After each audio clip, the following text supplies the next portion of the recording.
You're ready, live, and we'll just start going. Sounds We're good. ready. Ready to go, Sam. Just one moment as it loads. All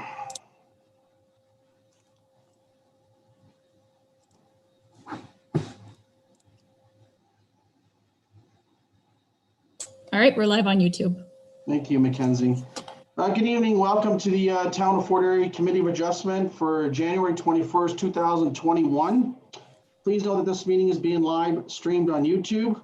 I now call this meeting to order. Please be advised that consent applications B0121 and B0221 for 546 Ridge Road North has been withdrawn from the proceedings tonight. So if there's anyone in the attendance here for those applications, please note that the notices will be recirculated for the next meeting and no discussion will occur related to those files at tonight's meeting.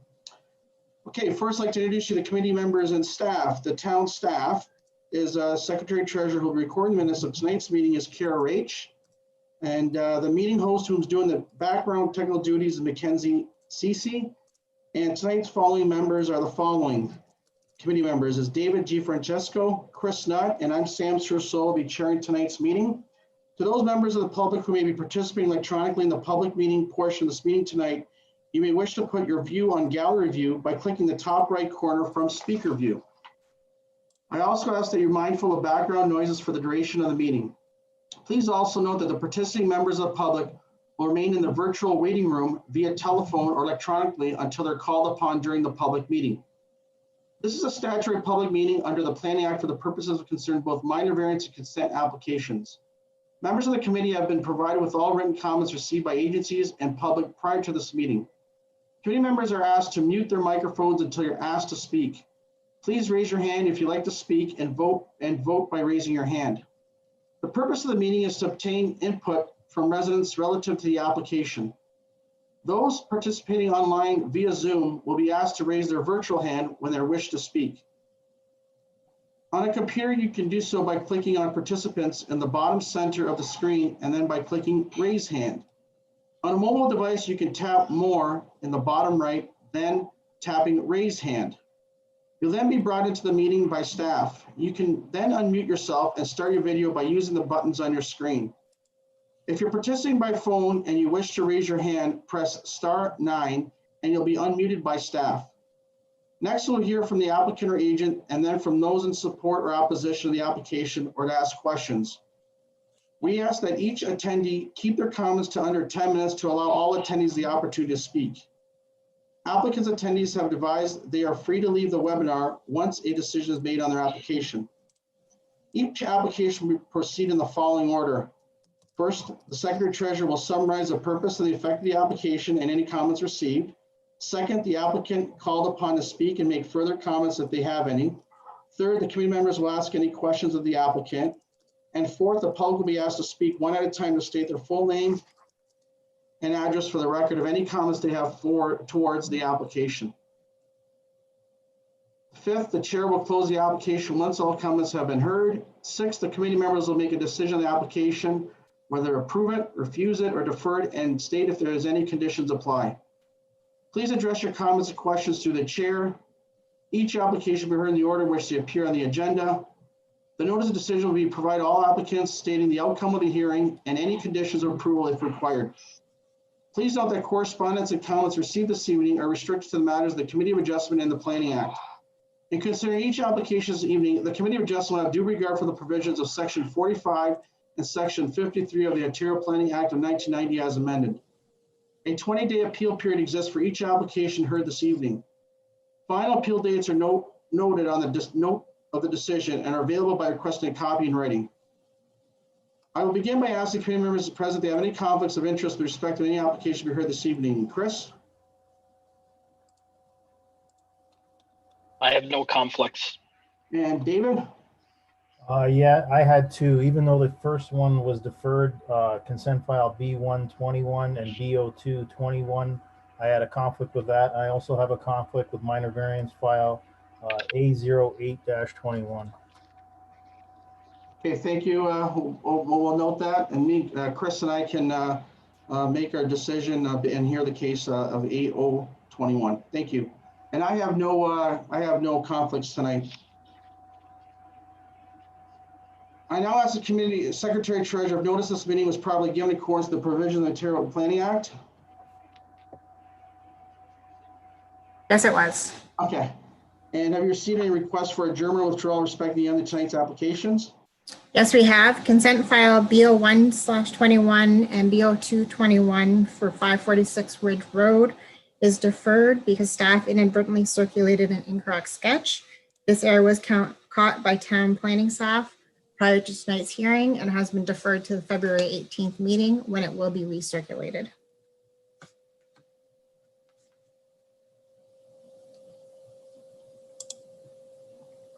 Okay, thank you, Kara. We'll proceed with our first application today. Our first application is consent file BO321. The address is 311 Jewel Avenue. The applicant is Frank, and is it Cienfuegos? How do you say it? Cienfuegos? We'll call him in and see how he would like to pronounce it. And April Cienfuegos? Is that how you say Funda?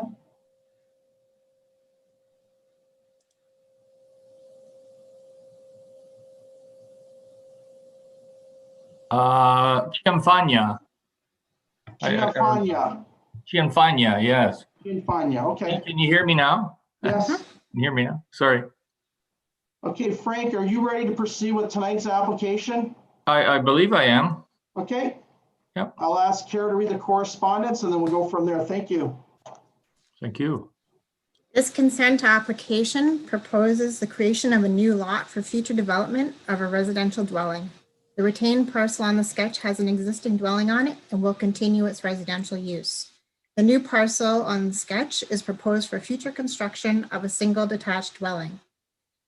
The proposal will result in two parcels with the following lot area and frontages. Part 1, 18.1 meters lot frontage and 662 square meters a lot area. And part 2 will be 22.12 meters with lot frontage and 809 square meters of lot area. The R1 zoning requires a minimum of 18 meters of lot frontage for interior lots and 600 square meters for area. Both the retained and the proposed lots will meet the zoning requirements. Creation of an infill residential lot in the urban area is supported by provincial, regional, and town planning policy and is considered good planning. Staff note that 5% cash and lieu parkland dedication is required for the creation of one new residential parcel. Planning staff have no objections to this consent application, subject to the following provisional conditions that will be fulfilled by the applicant within 1 year. That the encroaching detached garage and foundation on part 2 be removed. That the 5% cash in lieu of parkland dedication be paid to the town. That the applicant provide a reference plan and that the final certificate fee is paid upon the town. Infrastructure offered no comments, but did ask for the following conditions of the applicant. That a $500 tree fee be paid to the town and that an overall lot grading plan on both parcel 1 and parcel 2 is submitted for review to the town. Building department stated that they've done a review of the proposed consent application and it is, if approved, request the following condition be added. Subject to a demolition building permit, the detached garage is to be removed to the satisfaction of the building department. The manager of community planning has asked for 5% cash in lieu, a $500 tree fee, a survey of all the trees within 3 meters of the property line to determine ownership. If the trees are located on an adjacent property that overhangs, it will be impacted. A tree preservation plan may be required. The fire department had no concerns.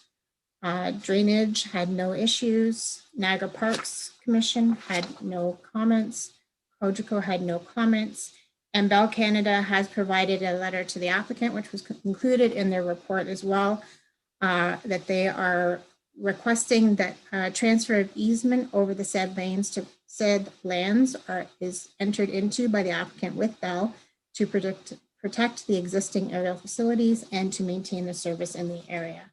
Bell Canada would like to confirm that an easement over the whole property is identified on the severance plan or a 3 meter wide corridor measured at 1.5 on either side of the facilities. That concludes your comments with 8 listed conditions on the report. Thanks, Kara. Hi, Frank. Hi, hi. Can you put your video on? Or do you want to put the video on or no? You can't How put do it I do on. that? I'm gonna try and do that. I don't know how. Okay, hang on.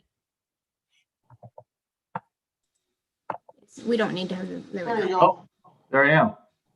Nice to meet you. Now, do you have any questions or comments made by the correspondence that Kara just read?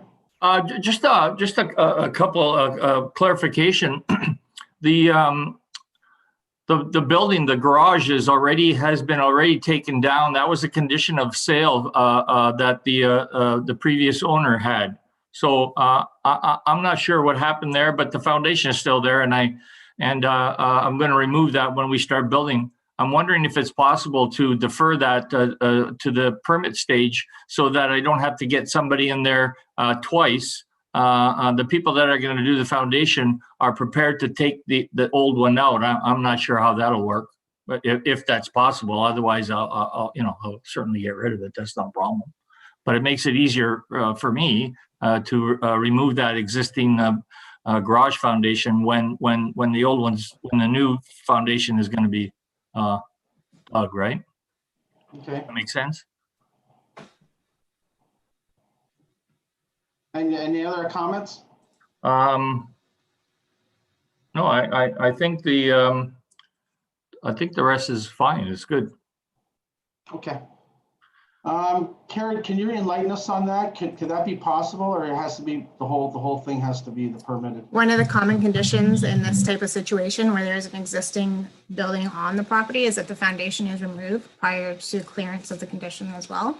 There is 1 year to complete this, so you'll also have to be doing a lock rating plan. So as a condition of the consent, so the lock rating plan will need the foundation removed in order to complete that. So. Okay, the lot grading plan I guess I'll get from my from JD Barnes, right? Yep, the surveyor will provide that to you. Survey will provide that. Okay, all right, no problem. That's Thank you. Do the committee members have any questions? Chris, you have any? No, I don't have any questions, Sam. Dave? No, same. I don't have any questions either. And I have none. Mackenzie, can you see in the, I watched the participants. I didn't see anybody virtually, but maybe by phone or whatever. If there's anybody out there, can you ask, please? Yeah, for sure. So at this time, if any of our attendees this evening in the virtual waiting room would like to speak to this application, you can let us know by pressing *9 if you're joining by telephone, or by pressing the raise hand button. And you can indicate to us that you'd like to speak. I'll just give them a moment.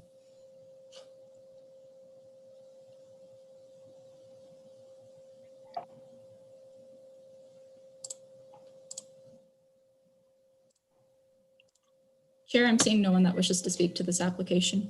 Thanks, Mackenzie. I'll ask this file to be closed and ask the committee members to express their views. And after expressing their views, they can put the motion on the floor. Either Dave or Chris, you guys can comment first. Sam, I'll be in favor of this tonight. It meets with all the planning requirements of the town and the region, and I don't see any issues with it. Thank you, Chris. I'll be voting in favor to support this application for the same reasons that my colleague stated. It does make good use of planning for an infill lot. Thank you, and I'll be supporting the application based on what the town has said. It meets a official plan of further development, passed the consent application, and based on what my colleague said, I support the application. If somebody wants to put the motion on the floor. I'll put the motion forward saying that consent file B03-21 be accepted with all the conditions set forth in the reports. I'll second that. Okay, all in favor? Aye. Okay, the motion is carried. Frank, you'll receive written notice of committee decision, and the decision becomes final so long no appeals are received within the next 20 days of this notice. Thanks for attending tonight. Thank you. Thanks, everybody. Thank you. Good night. Night. Okay, the second application tonight is B421 with minor variance file also A0121 and A0221. The address is 3235 Young Avenue. The applicant is Sam DeRose. The owner is North 44 Contracting.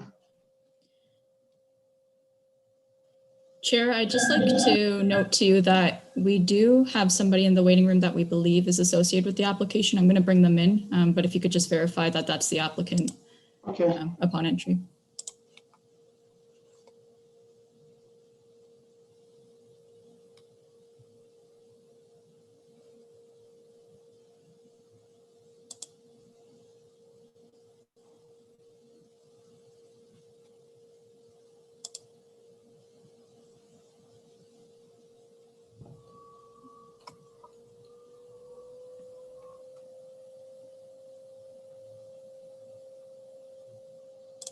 Mr. Flannery, can you unmute your button, and are you here to represent the applicant, Sam DeRose, or the owner, North 44 Contracting?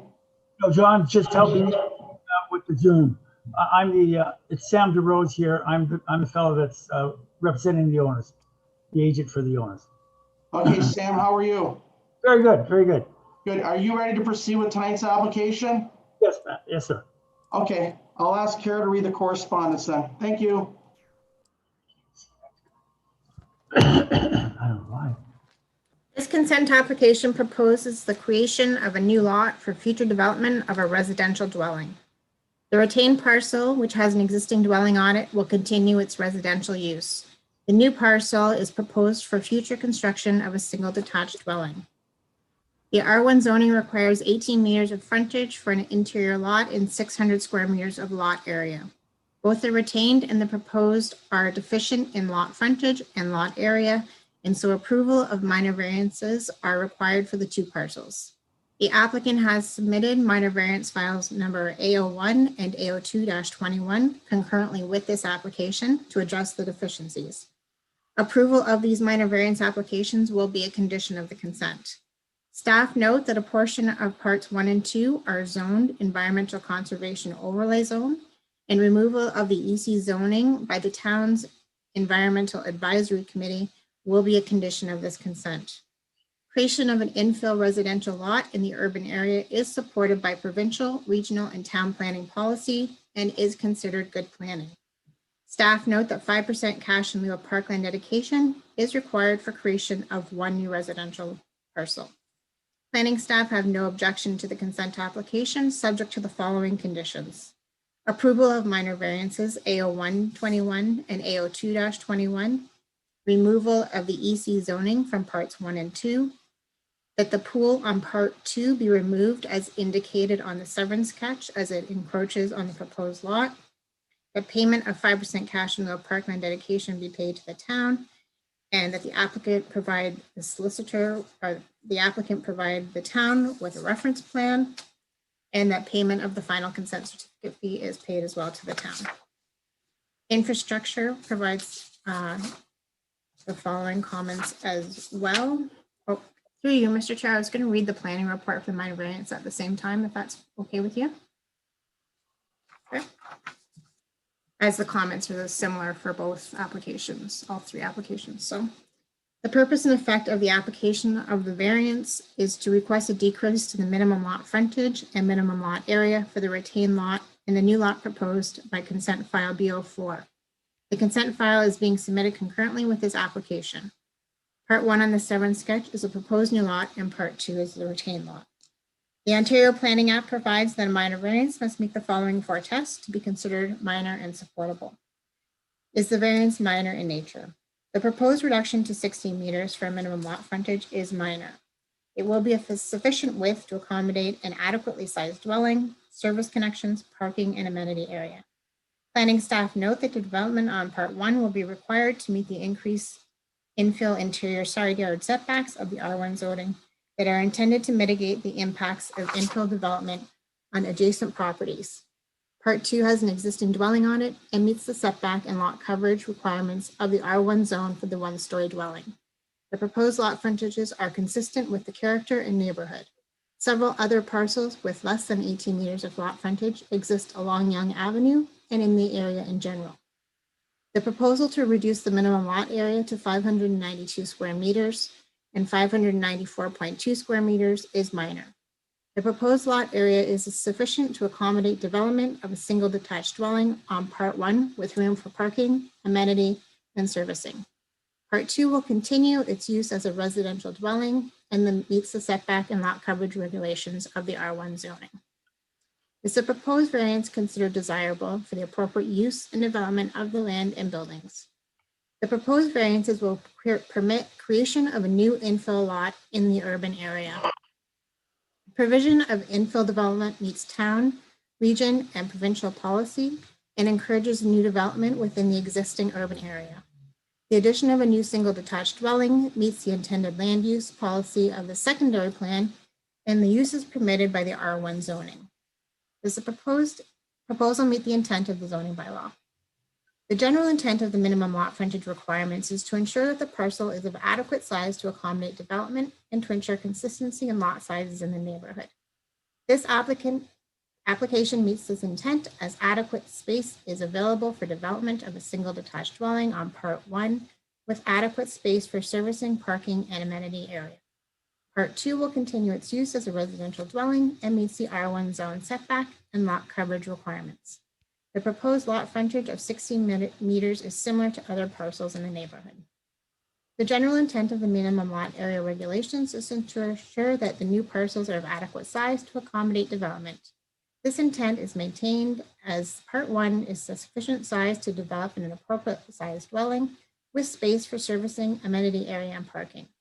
Part 2 will continue its use as a residential dwelling and meets the setback and lot coverage requirements. The secondary plan states that the land designated as residential low density shall be reserved for single detached dwellings. The policy also envisions infill residential development in low density areas with the expectation that new lots will have a smaller lot area and dimensions. The variances requested by this proposal will permit creation of a new infill lot in the build-up area. The proposal meets the intent of the secondary plan. Based on the above comments, planning staff support the requested minor variances. Further comments were received from infrastructure with conditions on the consent to be imposed that the applicant provide, make a $500 payment for one tree to the town of Fort Erie, and that overall lot grading plan for both parcel 1 and 2 is submitted to the town for review. Building department had no further comments on the consent or variances. The manager of community planning stated that the tree plan also is required, as well as 5% and the tree payment fee. There were no comments from fire or drainage or from Bell or from Niagara Parks Commission or from Quadrico. We did receive comments from a resident in the area who resides at 3223 Young Avenue. In response to the filing of minor variance, I would like to state my opposition. The proposed development is not compatible with existing properties in the neighborhood with respect to the size. Our neighborhood front, back, and side yards are sensitive to issues such as privacy, density, and parking, and would be detrimental to the streetscape and character of the neighborhood. The minor variances in this application are not just for one lot, but for 2. Combined, this feel of this application is that these requests are not minor at all. In addition to the variances, I have had past issues with the ongoing construction on the street that have caused thousands of dollars in damage to our property, and there was no recourse for those who were responsible. With the proposed construction being so close to our home, I fear the possibility of not adhering to our existing bylaws would welcome more harm. Sincerely, Jonathan and Caitlin, I think it's Legats. And that concludes the comments received for this application. Thanks, Kara. Sam, do you have any questions or concerns on all the correspondence and comments that Kara just read? I don't, I understand, I'm sorry that the neighbors are not happy with it, but, you know, don't want to bring them any grief, but I think everything seems to be okay for what we've proposed. Okay. Thank you. Do the committee members have any questions for Sam? Dave? Chris? No? No. Okay. I have no questions. Mackenzie, can you check the virtual room and see if anybody wants to comment on the application, please? Yes, so at this time, I'd like to invite any of our public attendees in the waiting room to raise their virtual hand to indicate to us that they'd like to speak to this application.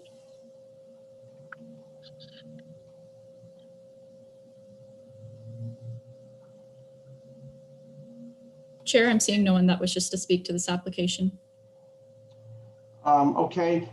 Kara, just before we close the file, the neighbor that complained about the way construction, the dirtiness, whatever, cleanliness, is there a way we can reach back to them and give them the appropriate department they can contact if such problem exists again? Can we do that for them at least? Yes, I believe with any, I'm not in the building department, but I believe with any building permit that's issued, there is a deposit taken to ensure that the proper standards are met with regarding, putting the road the way it's supposed to be, dirt being brought in and out. I believe there's a pause on that, but they can contact the building department at building permit stage. All right, so if the neighbors, if they're watching on YouTube, and if you heard that, you can contact the building department if there's any disruption of dirt or cleanliness, and Kara's just exactly explained what can happen. And thank you so much, Kara. I have no other further questions or comments. I'll ask this file to be closed and ask community members to express their views. Sam, I'll be in favor of both applications, both the minor variance and the consent file. It meets the 4 tests, and the consent file also meets town planning and regional planning, and I have no issue with it. Okay, thank you. Chris? Yep, I'll be supporting the application and both applications as well for the same reasons. Thank you. And I'll be supporting the application also. I know the neighbors are upset that there's going to be another house being built in that area that's not confined to the zoning, but it is minor in nature. There is lots that we approved in that area around 50 feet, 52 feet. So it matches the streetscape and the zoning in the area, and I'll be supporting the application. If someone wants to put the motion on the floor. We'll need 3 motions through you, Mr. Chair. We'll need 3 motions, 1 for consent and 2 for each matter. Consent first, legally we have to do consent, then we do the variances after, correct? Go ahead. Go ahead. I'll put a motion for the consent file B04-21 be accepted with all the conditions set forth in the report. And do I have a seconder? I'll second that. Okay. All in favor? Okay, that motion is carried. Your receiver notice can be decision. The decision becomes final so long no appeals received within 20 days of the notice. And let's go now to A1, and then we'll do A2 right after. I'll put a motion for that minor variance file number A01-21 be accepted with any conditions that were set forth in the file. Okay. I'll second that. Okay, all in favor? Okay, that motion is carried. Your receiver notice can be decision with the decision becomes final so long no appeals received within 20 days of this notice. And 802-21. Okay, and last, I'll put a motion for the minor variance file number A02-21 be accepted, but also with any conditions set forth in the reports. And do we have a second? I'll second that. All in favor? Okay, the motion is carried. Mr. DeRose, you receive notice of committee decision. And the decision becomes final so long no appeals are received within 20 days of this notice. Thank you for attending. Thank you. Take care. Have a good day. Good night.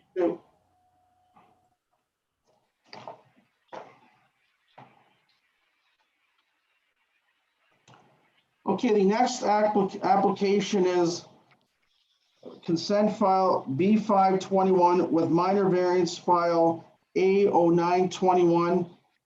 And I'll ask Kara to read the correspondence together, and then we'll go from there. But and it's at 434 Buffalo Road. The applicant is Jason Pizzacarola, and the owner is Susan Andrusko and Squires.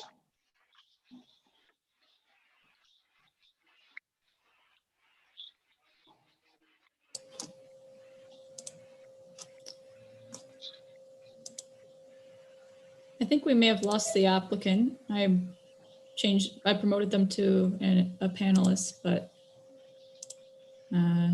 they are no longer there.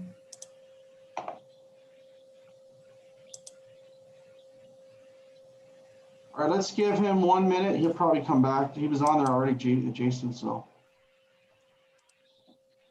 Ah, there we go. Just looks like there's a lag in the system. Hi, Jason, are you there?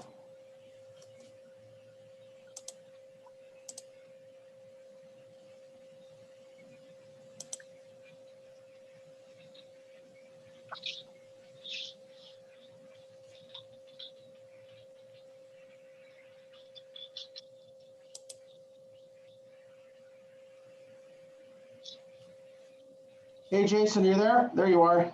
I'm here now. Are you ready to proceed with tonight's application? I know you have a bunch of them. Is this your first one? Are you ready to proceed with this one? I am, yes. Good evening. Okay, I'll ask Kara to read the correspondence. This consent application proposes the creation of a new lot for future development of a residential dwelling. The retained parcel has an existing dwelling on it and will continue its residential use. The new parcel is proposed for future construction of a single detached dwelling. The R2 rezoning requires a minimum of 15 meters of lot frontage and interior lots and 510 square meters of lot area. Part 1 is deficient in lot area and lot frontage. Approval of variance for reduced lot frontage and lot area contained in minor variance file A09 will be a condition of this consent. Part 2 meets the lot frontage and area requirements of R1 zoning.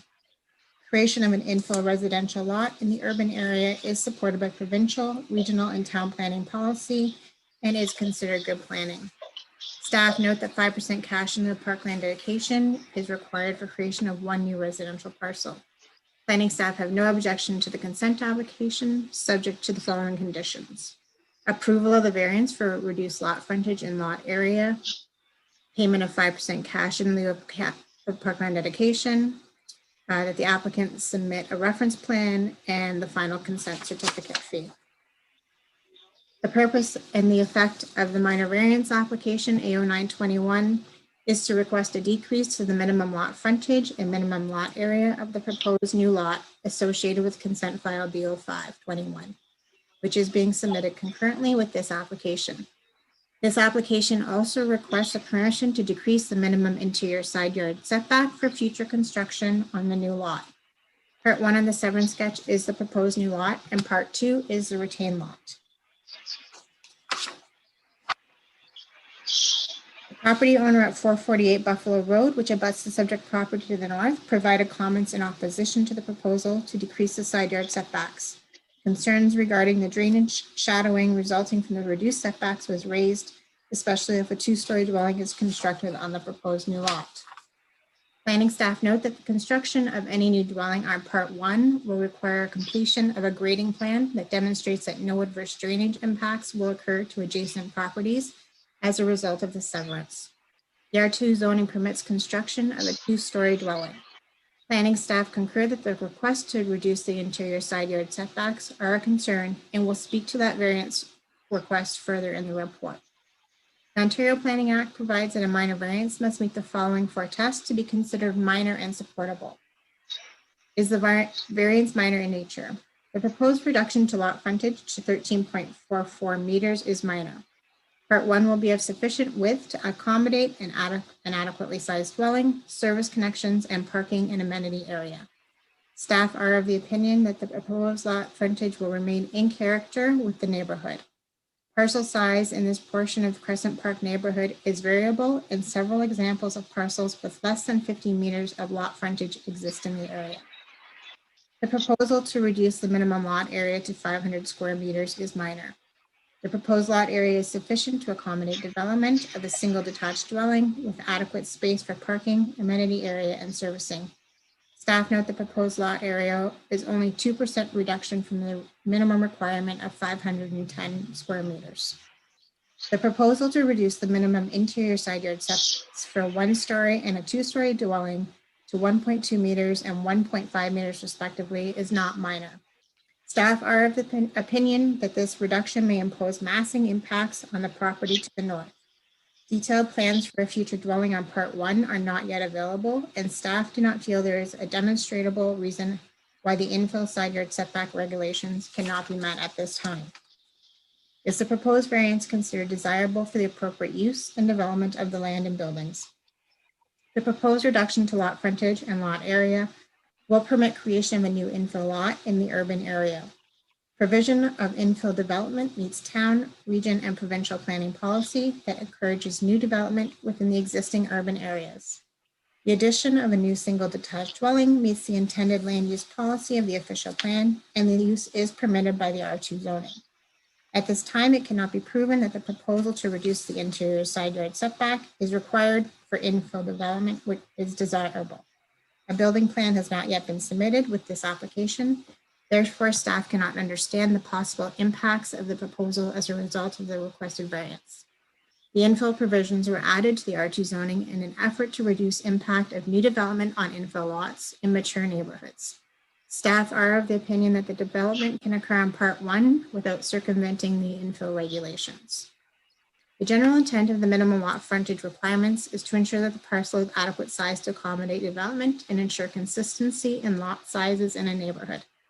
This application meets the intent as adequate space is available for development of a single detached dwelling on Part 1 with adequate space for servicing, parking, and amenity area. The proposed lot frontage is similar to other parcels in the neighborhood that have less than 15 meters of frontage. The general intent of the minimum lot area regulations is to ensure that the new parcels are of adequate size to accommodate development. This intent is maintained as Part 1 is sufficient in size to develop the appropriate size dwelling and space for servicing, amenity area, and parking. The general intent of the infill interior side yard setback requirements of the R2 zone is to limit the impact of infill development on new lots in mature neighborhoods and to ensure there is sufficient space for maintenance, access, and drainage alongside a dwelling. With no building plans, it cannot be proven that this proposal meets the intent of the zoning bylaw. The increased side yard setbacks required by the infill regulations of R2 zone are intended to prevent undue massing impacts resulting from the infill development on adjacent lots and to ensure sufficient space is available. This proposal will facilitate creation of an infill lot inside the urban boundary in an existing built-up area, which is consistent with the general intent of the urban residential land use designation in the official plan. The request to reduce the interior side yard setback cannot be evaluated at this time without building plans. Based on the above comments, planning staff support the requested variance to reduce the minimum lot frontage and lot area on Part 1. Planning staff recommend the refusal of the requested variance to reduce the infill interior side yard regulations on Part 1, as it does not meet the 4 tests of the Planning Act. Detailed building plans for this part have not been provided, therefore it cannot be determined if it's appropriate. Infrastructure had no further comments, except that on the consent, they've asked for the following conditions.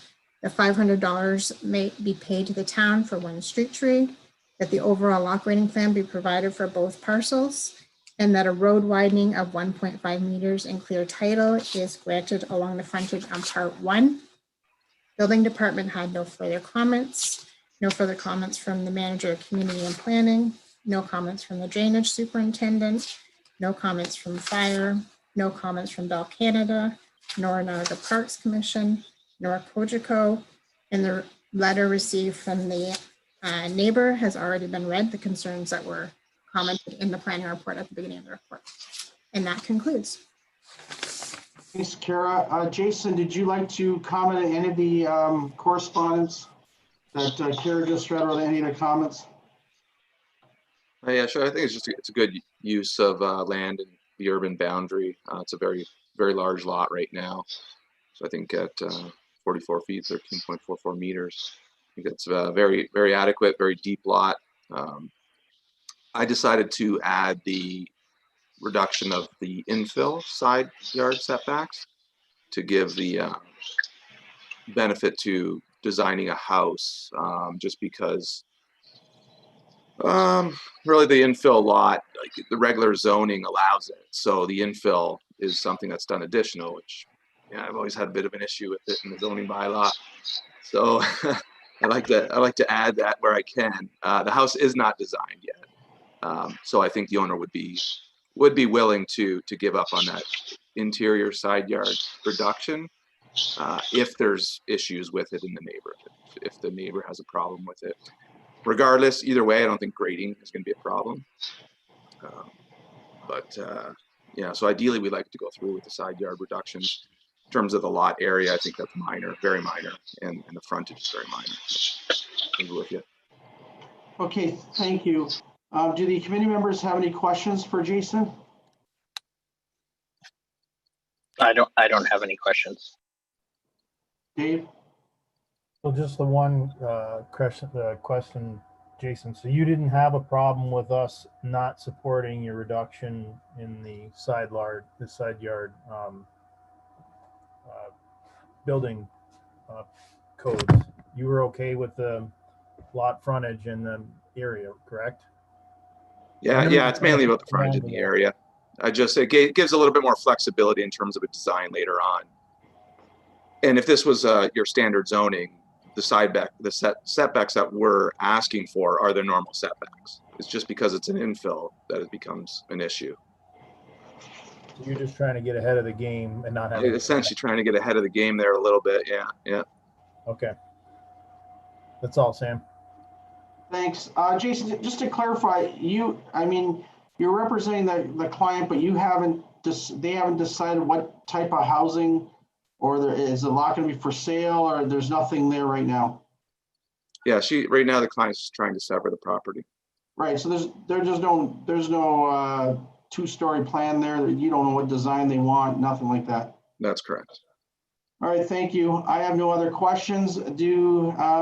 Mackenzie, can you ask the audience if they'd like to speak and comment on the application?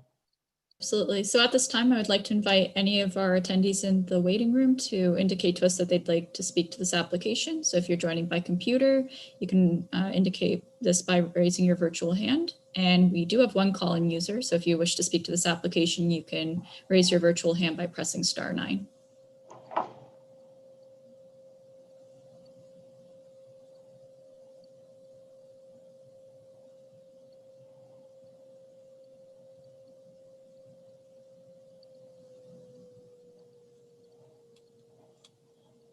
Chair, I'm seeing no one that wishes to speak to this application. Okay. The other question is the log grading of the neighbors that's complaining about the drainage. I'll be addressed through the log grading plan, so I have no quarrels or any problems with that comment. So that'll be addressed. So this public file will be closed. I'll ask the committee members to express their views and then put the motion on the floor.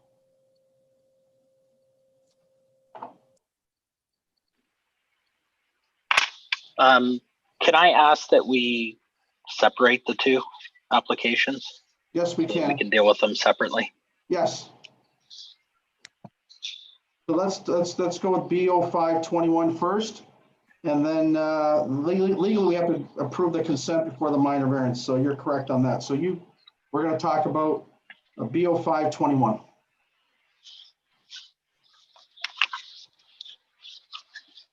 I'll be in favor of consent file B0521. I don't see any issue with it, and it's good use of town planning and supported by the region also, so I have no issues with that. Chris? Yeah, I'll be supporting the application as well. It is really a real minor reduction. And I know that any house that gets built there, as far as drainage goes, will have to be addressed at the building permit stage. So there is recourse for the neighbors if something does happen. So I don't see an issue with moving this forward. So I'll be supporting it. Thank you. I'm going to support the application. I do live in that area, and there was a house down the street that was also built on almost the same proximity in terms of land in the land frontage. And there's another proposal down the street right beside that house that has the same type of lot frontage. So I don't have a problem with that. The lot grading plan will help the drainage issues that are surrounding the neighbors there. So I'll be supporting the application. So it puts the motion on the floor. I'll put a motion forward that consent file B05-21 be accepted with all the conditions set forth in the town's staff. And is there a seconder? I'll second that. Okay, all in favor? Okay, the motion is carried. You'll receive a written notice of committee decision, Jason, as long as no appeals are received within the next 20 days of this notice. And now we have to put the variance A0921.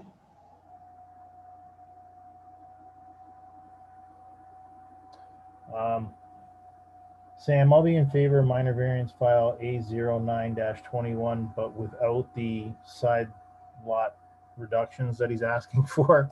I think we can take that up when there's a proper building plan set forth so we can see what the place looks like instead of just looking at it blindly now. So that's my feeling on that. Okay, I'll support my colleague and and also support the application with removal of the side yard request. Okay, and I'll be supporting that too. Dave, you want to put the motion on the floor? Put a motion for the minor variance file number A09-21 be accepted without the reduction in side lot areas. So I'm good with that. Is there a seconder? I'll second that, Chair. Okay, all in favor? Okay, Jason, the motion is carried. You receive a notice of the committee decision. Decision becomes final so long no appeals received within the 20 days of the notice.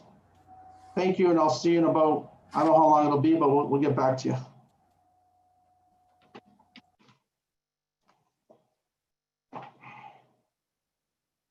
Okay, the next application tonight is minor variance file A0321. The address is 013371 Pettit Road. The applicant is Siltech Corporation. The owner is Hamilton Diagnostics and Consultations.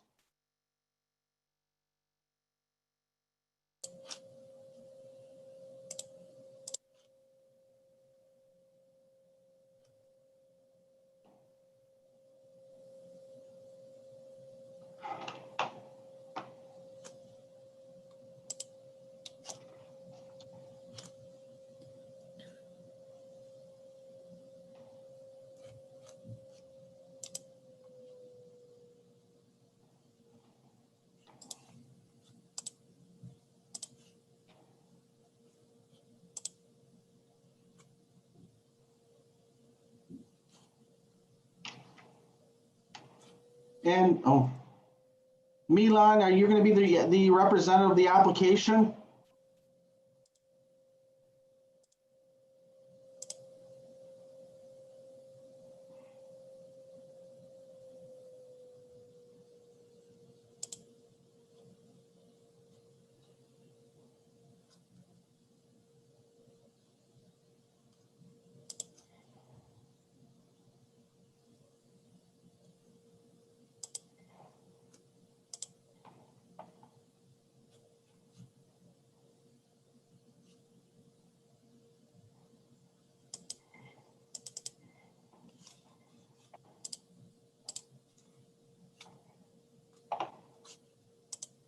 Mackenzie, is the applicant there or, oh, there we go.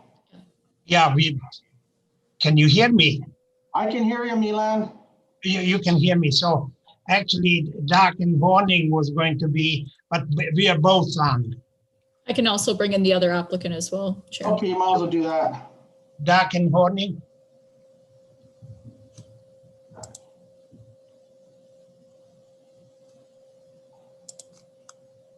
Okay, Milan and Doug, are you ready to proceed with tonight's application? I am.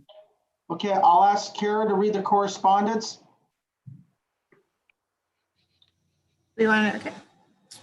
Yeah. Purpose and effect of this application is to permit the proposed industrial use, which involves standard chemical manufacturing of silicone products and the use of standard raw materials that are normally used in the manufacturing process, and confirm that the proposal conforms with the general definition of industrial use contained in the Town of Fort Erie Comprehensive Zoning Bylaw, which is a permitted use in the industrial zone.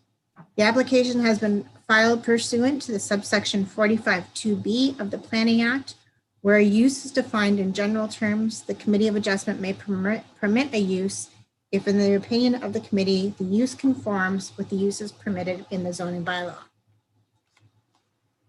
The subject property is zoned industrial zone in part and environmental conservation overlay zone in part.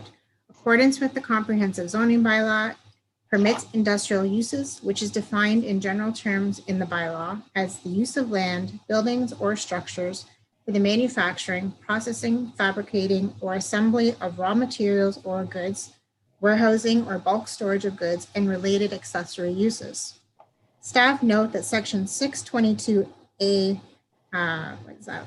Whatever number that is, of the zoning bylaw prohibits the following unless otherwise permitted by the bylaw: keeping, storing, manufacturing, refining, or transporting dangerous, inflammable, or explosive substances, including, but not so as to limit the generality of the foregoing dynamite, duolin, or naphtha, but not including gasoline, diesel fuel, heating and lubricating oil, propane, acetylene, lime, fireworks, or firearms.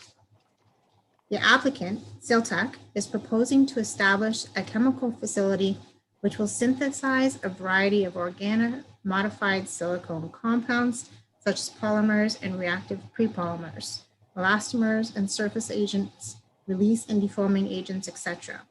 The raw materials and solvents used in the process, such as isopropyl alcohol, silicone precursors, monomers, and other reagents, are common materials that are widely used in the industry. Any hazard material that will be used in the process will be handled under strictly regulated protocol. All flammable materials will be stored in an outside tank farm under nitrogen blanketing.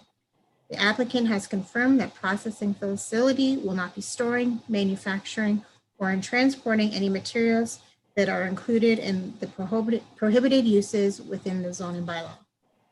Provincially significant wetlands are located in the abutting easterly property. The southerly portion of the property is identified as significant natural area on Schedule C of the official plan. Any future development on the subject property will be subject to site plan control, where the impact on the natural heritage features will be assessed. As of the writing of this report, there were no comments received. In the opinion of staff, the proposed industrial use does conform with the general definition of industrial use in the zoning bylaw. The applicant seeks clarity from the committee in this regard. Further, the proposal is consistent with the vision of the official plan for industrial uses. Staff recommend approval of the subject application to clarify the proposed use does conform with the general definition of industrial use as per the zoning bylaw. No comments were received from engineering. The region stated that they had no objections to the application at this time. However, they did advise the applicant via email that the future concerns at the development stage will be addressed at that point. No comments from community planning, no comments from Niagara Parks Commission, no comments from Cogeco. The drainage superintendent notes that the property is inside the watershed boundary in the Miller Creek drain, and any new lots due to the division will be required to have an assessed value as per the drainage engineer. Fire had no comments. Building department had no comments. We did receive comments from a neighbor, which state was a letter from Mr. Jim Finlayson. I am writing to oppose the application for minor variance for these reasons. This tank farm will not have an aesthetically pleasing view for people traveling via the QEW or through Fort Erie. Possible negative effect on existing property value. Is there not another piece of property in Fort Erie more appropriate for this kind of business?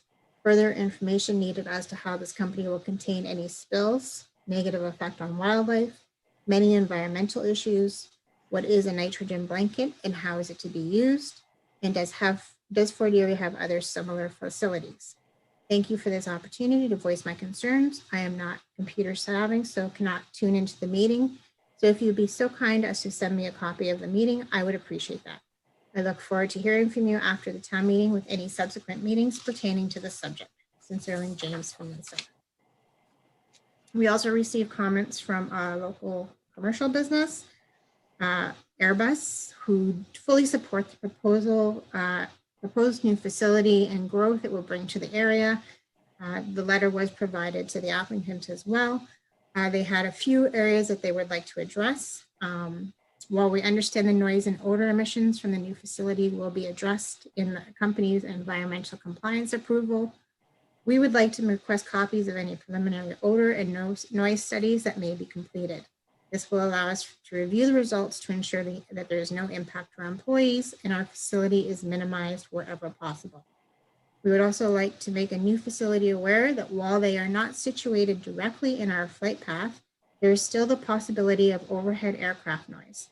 In addition to any potential noise disruption and overhead aircraft noise through regular day-to-day operations of Airbus, the helipad on the property is available for emergency aircraft services, access 24 hours a day, 365 days a year. This should be taken into consideration by the new facility. And then we did further receive comments from the Department of Consultation and Accommodation from the Mississaugas of the Credit First Nation. It was a letter and it was provided to the applicant as well, but I will summarize that they are not opposed to the development, but they would like to be involved in the development decision-making. They have a deep connection to its territory and have stewardship responsibility for the land. By engaging with them, a project proponent can learn their perspective on how to care for the land, and they can work together to shape the project to mitigate damaging effects of the land and perhaps even work to improve the environment. MCFN is the only party who should determine whether there are any impacts to the Aboriginal and treaty rights. That concludes all the comments that were supplied with regards to the application. Thank you, Kara. Would Dag or Milan, either one of you want to comment on the correspondence that Kara's just read from the agencies and the neighbors? And the I can do that. Do that. So there's a few issues that have been raised. First of all, Siltec has operated two very similar facilities, one in Toronto and one in Mississauga. Toronto for the past 20 years and in Mississauga for the past 10 years, both in much more urban areas than this would be located. There have been no spills. We have a very strict protocol on maintaining spills, but there's never been a spill.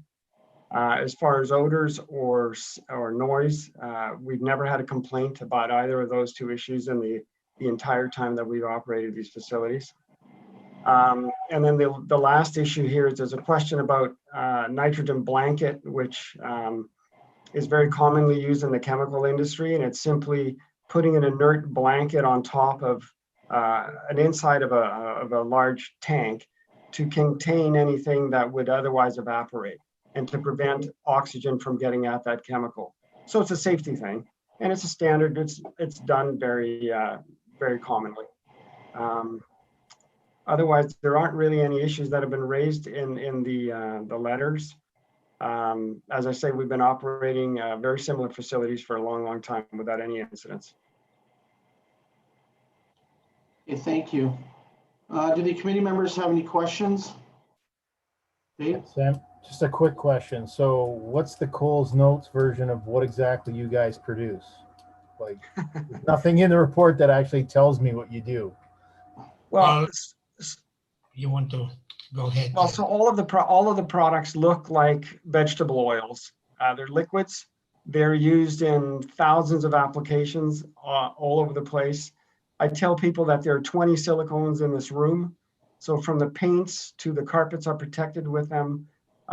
Your clothings are all softened with them. Shampoos have them to make them softer and shinier. The chairs are made with the polyurethane foam has them in. They're used for shining cars and Rain-X. So they're ubiquitous. They're literally everywhere. Foaming hand sanitizer has them in there to help it foam. So they're used at very small amounts. 99% of them are completely safe. There's nothing hazardous. Sometimes they are in a flammable solvent to solubilize them, but for the most part, they're very safe. Personal care is a huge market for us.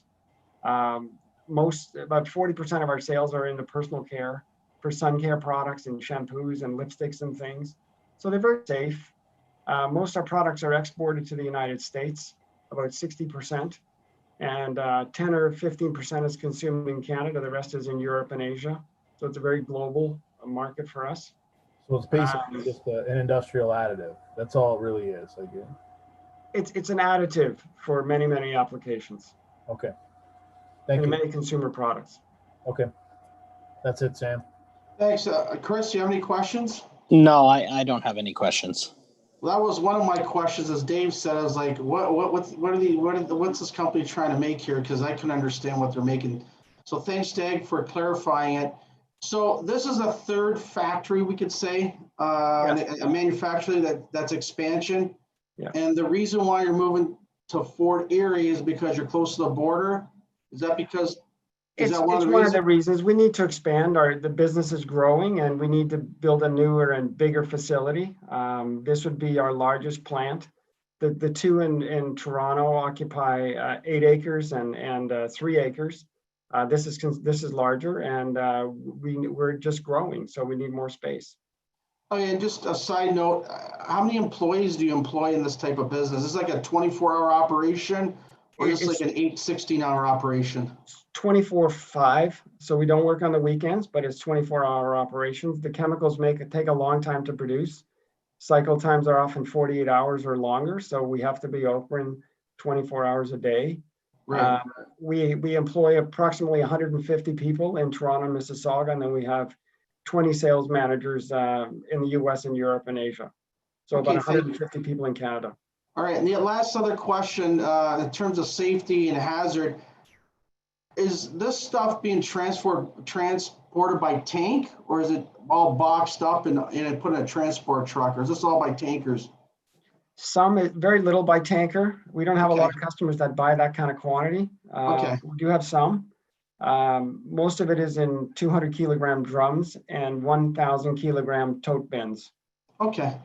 And are those stored outside the facility or inside the facility? No, that would be stored inside. Okay, thank you.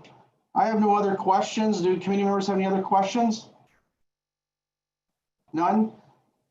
Mackenzie, can you check the virtual room? Or if you want to ask the public to press *9 if they want to go by phone, I have no problem with that.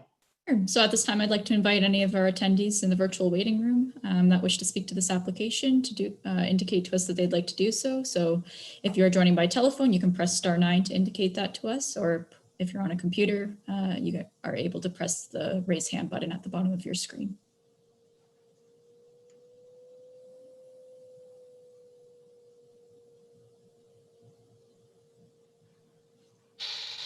Chair, I'm seeing no one that wishes to speak to this application. Okay, thank you. I'll ask this file to be closed. I'll ask committee members to express their views. Sam, I'll be in favor of minor variance file A0321 tonight. I believe it meets the standard of the planning bylaw of the town of Fort Erie, and I don't have any issue with it. Okay, thank you. Chris? I'll be supporting this application. It's nice to see industrial use in industrial land. So I'll be supporting the application. I think it's appropriately located and it's not really going to have an impact on the neighbors. I think it makes good use of the designation of the land, and welcome to Fort Erie. Thank you. Yeah. I'll be supporting the application. I asked some questions about the business and Dave did. And I'm very confident that this company's been around for 20 years. They already have 2 facilities outside the Niagara region. They're coming as a third, coming into the Niagara region into Fort Erie, and pretty well satisfied. Hopefully that the environment and the safety element will be met. And I have no questions or concerns about the application. If someone wants to put the motion on the floor. Put a motion forward that minor variance file number A03-21 be accepted with any conditions set forth in the report. I will second that. Okay, all in favor? Okay, the motion is carried. You'll receive a notice of committee decision. Decision becomes final so long as no appeal is received within the next 20 days of this notice. Thank you for attending tonight. Thank you very much.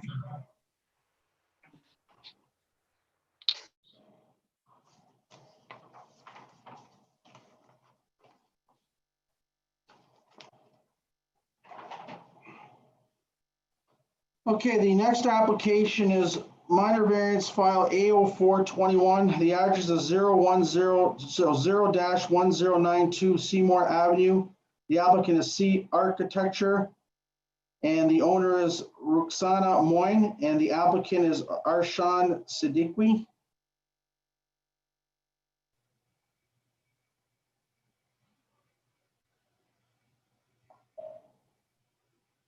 Hi, Arshad. How are you? Hi, I'm fine, Sam. Good Are evening, you everyone. Good. Are you ready to proceed with tonight's application? Yeah. Okay, thank you. I'll ask Kara to read the correspondence and then we'll go from there.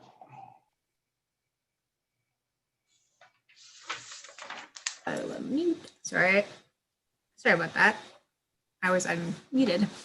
The purpose and effect of this application is to request a reduction to the minimum lot frontage and minimum lot area for the proposed street townhouses, as well as to increase the maximum residential density permitted by the lands.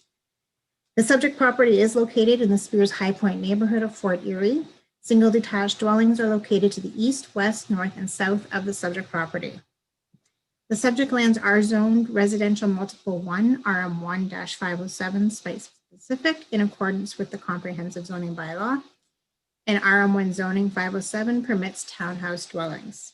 The applicant is requesting a reduction to the minimum lot frontage from 6 meters to 5.7 meters on units 2 through 7, minimum lot area from 200 square meters to 194.18 square meters, and an increase in maximum residential density from 35 units per hectare to 47.05 units per hectare. There are no environmentally sensitive areas located on the subject property. Staff have received comments from the area residents via a signed petition. The residents have expressed concerns regarding the proposed development. It is their opinion that the proposed townhouse development is not compatible with the surrounding neighborhood that consists of single detached dwellings.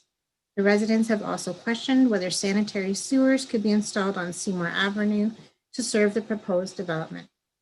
The lands are designated medium density in the Spears High Point secondary plan, which allows multi-unit residential development, such as townhouses and apartment dwellings, at a maximum density of 50 units per hectare. The lands are zoned residential multiple 1 with site-specific 507 zone, which allows multi-unit residential development, including townhouses and apartment dwellings. Currently, there is no sanitary sewer along Seymour Avenue. However, the lands are within the town's urban boundary and would be serviced by municipal sewer and water. The applicant will be required to extend the sanitary sewer from Spears Road to the property as part of the proposed development. Is the variance minor in nature? The proposal to decrease the minimum lot frontage for units 2 through 7 to 5.7 meters from 6 meters is minor.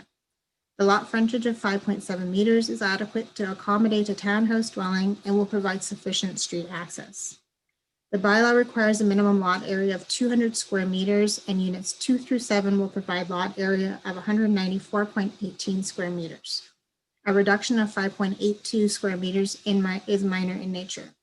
Further, the proposed lot area is sufficient to accommodate an adequately sized townhouse dwelling and provide sufficient amenity area for future residents. The increase in the maximum residential density to 47.5 units per hectare from 35 is fairly minor.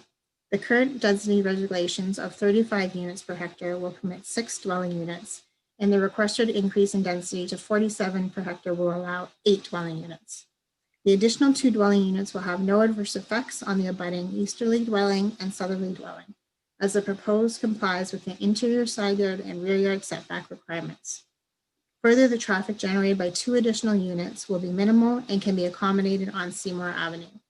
Additionally, as the applicant is proposing to install new sanitary sewers along Seymour Avenue to service the proposed development, the sanitary sewers can be designed to accommodate 8 dwelling units instead of 6. Lastly, the existing services, water main, are sufficiently sized to accommodate 8 dwelling units. Is it desirable for the appropriate use and development of the land? The requested variances will permit the development of the land in accordance with the secondary plan policies. Further, town, region, and provincial planning policy encourages new development with existing urban areas. Does it meet the intent of the general bylaw? The general intent of the minimum lot frontage regulations are to ensure that the uniform streetscape is maintained, adequate size dwelling can be accommodated, and the lot and the size has sufficient street access. This proposal meets the intent. The lot frontage of 5.79 meters for units 2 through 7 will have no perceivable impact on the streetscape and is sufficient to accommodate a proposed townhouse dwelling of 2,600 square feet and will provide safe street access. The intent of the minimum lot area provision is to ensure that the adequately sized dwellings can be accommodated on site and sufficient amenity space can be provided for the future residents. A minimum lot area of 194.18 square meters will accommodate the proposed dwelling, and sufficient amount of amenity area will be provided for the future residents. The general intent of the maximum density provision is to ensure that the future development is compatible with the existing development in the neighborhood and does not adversely impact the existing structure. The request increase in the maximum additional dwelling units will have minimal impact on streetscape along Seymour Avenue, as the on-street dwellings are similar to the other dwellings in the neighborhood in regards to the building height, front yard, and rear yard setbacks. Further, the existing and planned infrastructure can support the proposed development. Lastly, the lands are designated medium density in Spears Heights secondary plan, which will allow a maximum residential density of 50 units per hectare. This proposal complies with the secondary plan policies. The Spears High Point secondary plan states that designated medium density residential can be developed for townhouses and apartment dwellings. The plan also states that the lands can be developed to a maximum density of 50 units per hectare. This proposal meets the intent of the secondary plan. Based on the above comments, planning staff support the requested variance. No comments were received from infrastructure other than it's been noted that drainage and servicing will be dealt with through future Planning Act applications. No comments from building, no comments from community planning, no comments from the drainage superintendent, no comments from fire or Cogeco, no comments from Niagara Parks Commission. CNP has stated to the applicant that there's a contact for them to contact for servicing costs. And I should warn you that there's quite a timeline for that, so you might want to get going on that if you have approval. And of course, we did have the petition that has been provided to the Committee of Adjustment and the applicant, and the planner has summarized as well in the report. And that concludes.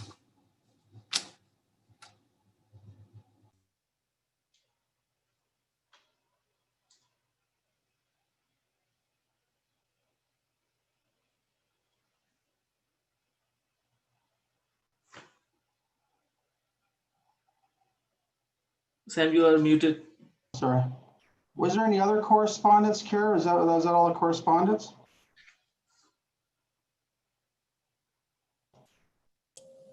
You're muted, Kara. There was the petition that was 5 pages. And what about was the indigenous community that was? No, that was for the last application. That was for AO3. I've got here AO4 Seymour Avenue, lot 90. Oh, really? Yeah. And you are correct. That would be my mistake. Those comments that we received from the MCFN will be then directed toward this application. I thought it was, but I didn't know what in the last application because. Yeah, sorry, my mistake. Yeah. I had it in the wrong file. No worries. So those comments that we read then are related to you with regards to their involvement on future development. Rashad, is that? Sorry, am I missing anything? Yeah, so the comments that I was reading earlier from the letter, I will provide it to you, but I'll reread it for you actually. My mistake.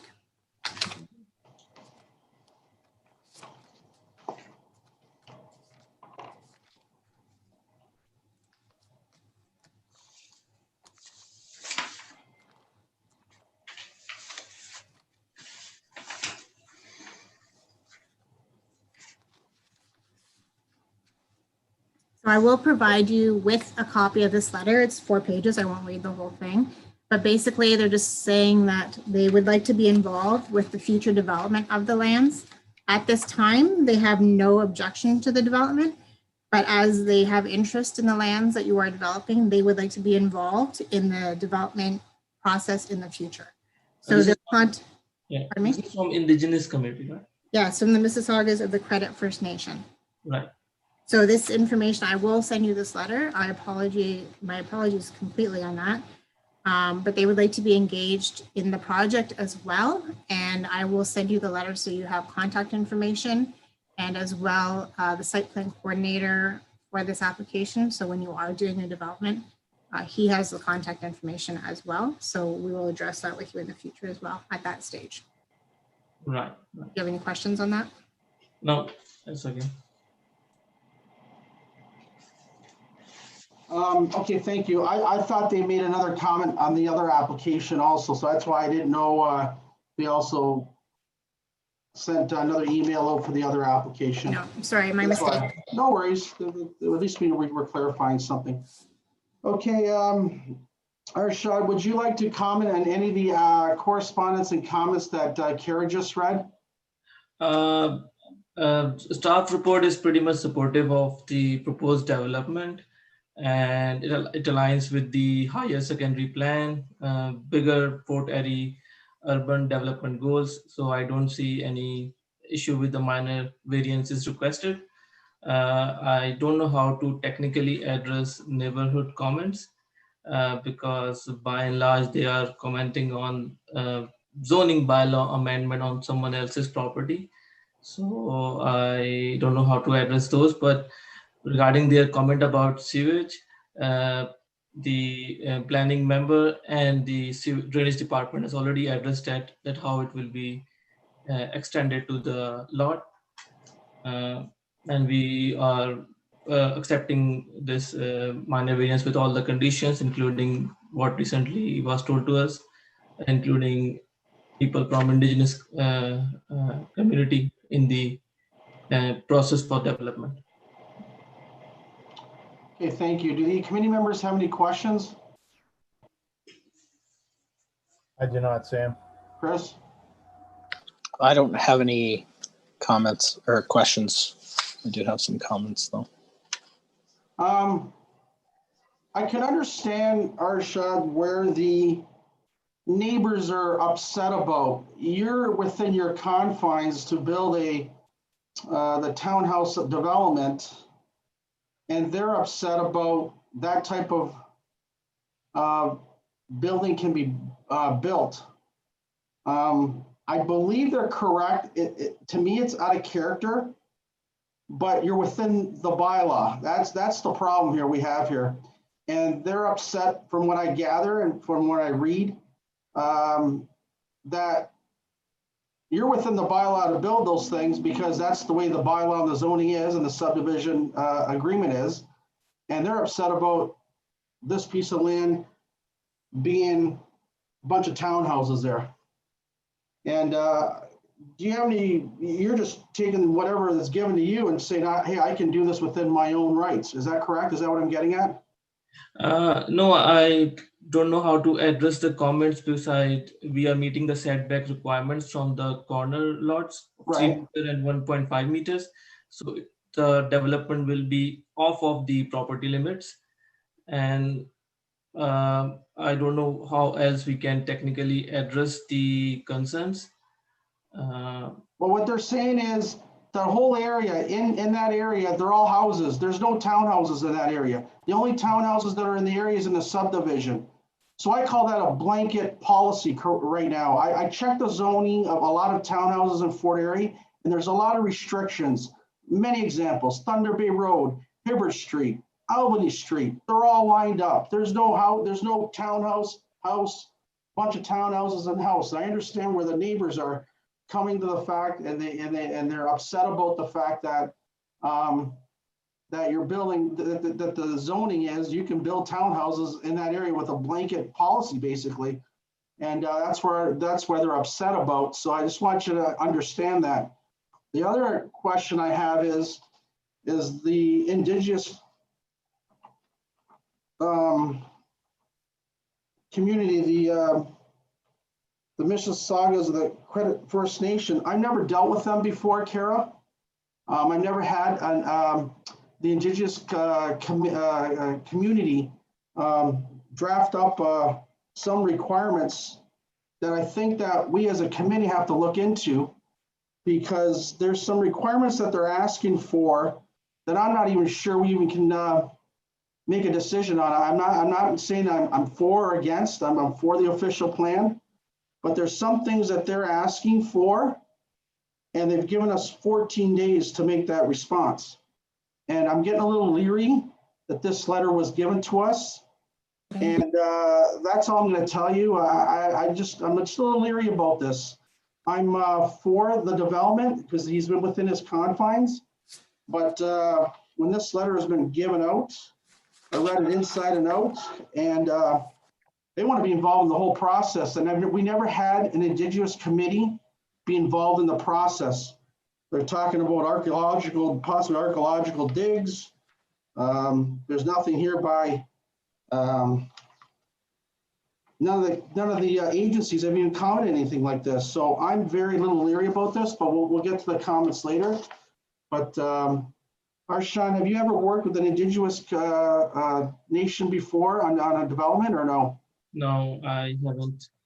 Right, and I'm sorry this happened. It's not our fault. Anybody can come in the presentation and make their presentation. So this is like, it just came in, and then that's all I have to say. Do any committee members have any other questions about the letter that was just basically by the Indigenous committee, or you guys are okay with that? Chris? Dave, I don't have any comments about the letter they sent. I mean, at this point, I view it the same as the public comments. Okay. So it's an ask. It's up to the developer if he wants to participate in that or not.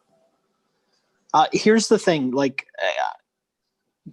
the whole last year we approved some zoning changes on Ross Avenue, all behind Walmart from Favreau's right up to Spears Road is all zone new subdivision. It's all going to be, anybody can go and look at the reports. These reports were brought to council between 2014 and 2018. This whole subdivision was approved. I understand why the neighbors are upset, because if you look behind, like down Ross Road, and a lot of that space has already been clear cut behind Favreau's. Correct. Car wash, it's going to be developed. And in that development, the developer did propose townhouses. So is this right now out of character? Yes. But in the future, Fort Erie, for what's going to be built in that area, is it going to be out of character? No. No, you're right. Yeah, that's exactly what I was getting at. Yep. If he wanted to, he could just withdraw his application right now and build 6 townhouses, and there's nothing anyone can say about it. Exactly. Yep. So that's really, Spears Road is going to be intensified in the very near future because there are not many subdivisions left to be built. And I'm sure David could speak to that as well, left to be built in Fort Erie. And that's one of them. So I think in probably less than 10 years, you'll see that all fill up. Oh yeah, I agree with you there. I just wanted your comment on, and you've been on the municipal council before, and you've had some dealings with that area, and I respect you for giving that information to us. So thank you. Karshan, do you have any other comments or questions? No, I second what Chris is saying, that this application is for minor variance from 6 to 8 townhouses, lot frontage, and density. Any other discussion is beyond my. That's right. You're right. Okay. I just want you to understand what I presume what the neighbors are going to say, and I'm going to presume we're going to ask the virtual room if anybody would like to speak for or against the application. So Mackenzie, would you ask the virtual room if they'd like to, anyone wants to make a presentation either by phone or by virtual room here? Sure. So at this time, I do see one attendee that has raised their virtual hand, so I'll bring them into the meeting.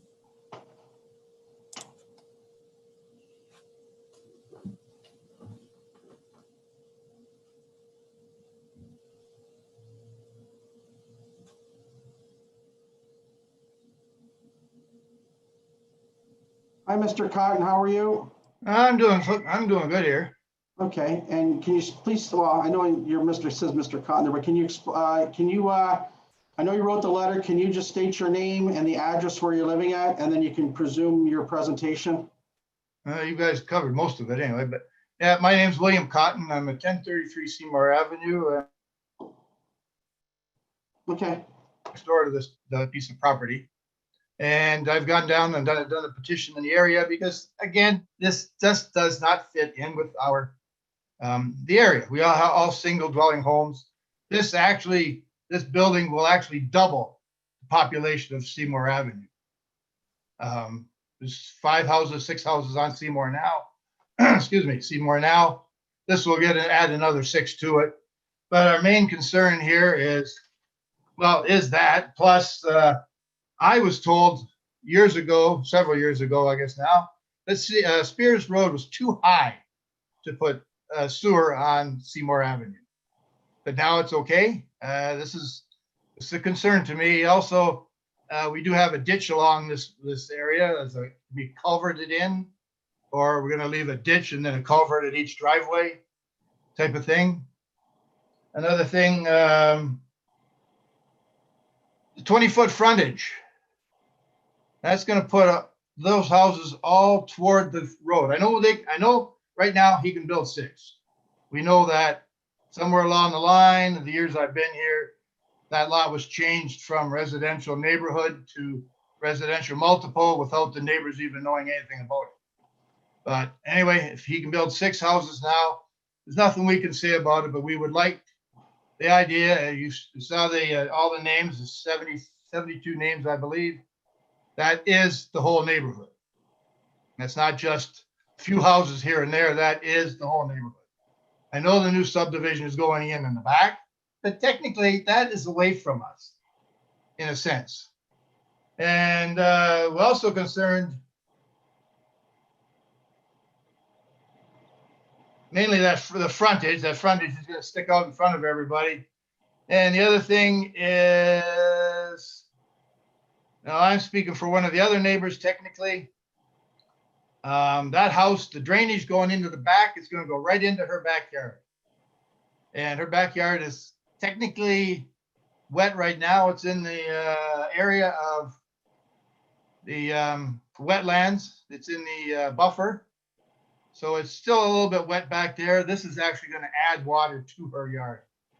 And I don't think that's right myself. But again, the biggest thing I guess here, all I can really say is that it is out of context with our area. I mean, yeah, we're growing. I've got nothing against growth. A new house there, a couple new houses there, that's fine. It's just the idea of all these, these 6 or 8 houses that they want in there. I don't know really what else to say other than, Thank you. We do have the 72 of names that are against this, the 8 unit anyway. As you said, he can build a 6 no matter what. Okay, thank you. The committee members have any questions or comments with the applicant?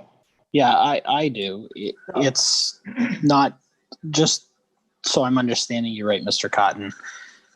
You're not opposed to houses being built there. It's just the style doesn't fit the character of the neighborhood. That's right. We're all single dwelling homes. Yeah, I think that's a fair and like I say, accurate this assessment. actually, pardon me. This unit actually will double the population of Seymour Avenue. Yeah, and just I know through my many conversations with Keegan Jennings that any water runoff, the developer would be required to build catch basins at the back of the property that would then reroute the water. He'd have to manage all the water to the appropriate place as designated by drainage, the town staff. So that would be done during site plan. So I don't necessarily think it would add water to the existing property behind, because similarly in Stevensville on West Main, there was a similar issue, and it was all trenched out for culverts were all put in on the new lots that were all built to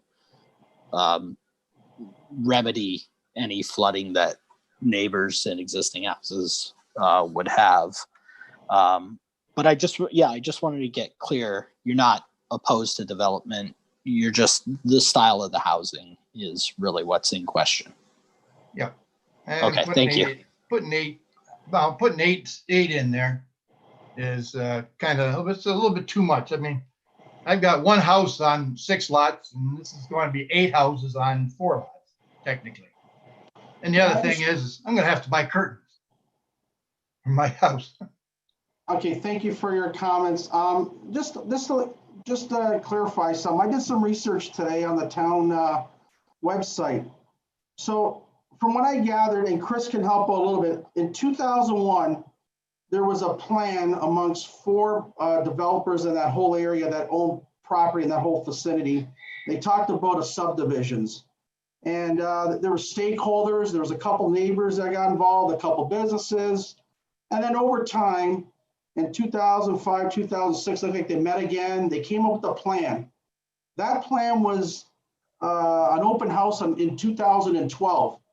They must have put it in a newspaper and advertised it, that anybody who wants to come and see the site plan and talking about zoning and changing bylaws, that was the time if anybody had a problem with that area.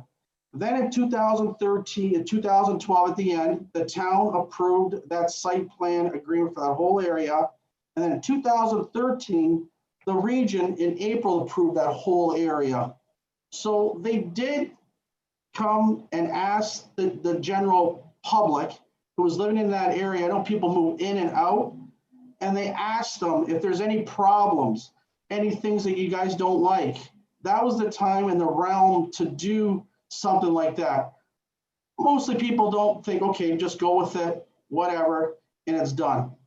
Now the applicant takes the bylaws, zoning bylaw, and says, you know what, I want to build 6 townhouses or try to get as many as I can in that lot, and he has the right to do so. And then this is where, you know, and then the neighbor's like, wait, well, 1 second here, what's going on here? I never was told what's going on, right? They did have that way back then. So that's just trying to give you a little bit of the history. Chris, is that basically what you gather, the same thing, the history of that area? Yeah. As far as my understanding during that term of council, also there was a slight depression in 2012 that we were going through a down tip in the economy, but the way you explained it is accurate. There would have been at least 1 public meeting. There would have been circulation of notices well in advance, and they would have circulated all the notices, everything. They would have had an open house plus a public meeting. So it was stated there was one in the atrium at the town hall. I read the whole thing. Yeah. So, okay.